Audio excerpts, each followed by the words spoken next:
এই ছোট্ট পাখির রং দেখে মনে হবে যেন প্রকৃতি নিজেই তুলিতে এঁকেছে।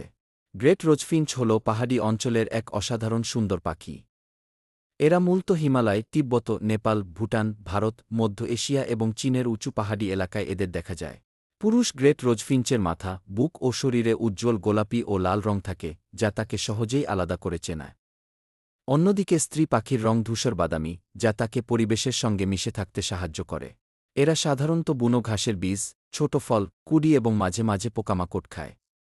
বরফ থাকা পাহাড়ি পরিবেশেও এরা সহজেই টিকে থাকতে পারে। প্রজননের সময় স্ত্রী পাখি পাথরের ফাঁক বা ঝোপের মধ্যে বাসা তৈরি করে এবং সাধারণত ৩ থেকে ৫টি ডিম পাড়ে। সবচেয়ে মজার বিষয় হল, এত উঁচু ও কঠিন পরিবেশে বসবাস করেও গ্রেট রোজফিঞ্চের সুরেলা ডাক পাহাড়ের নীরবতা ভেঙে প্রতিধ্বনিত হয়। প্রকৃতির রঙিন শিল্পকর্ম গ্রেট রোজফিঞ্চ সত্যিই এক বিস্ময়কর পাহাড়ি পাখি।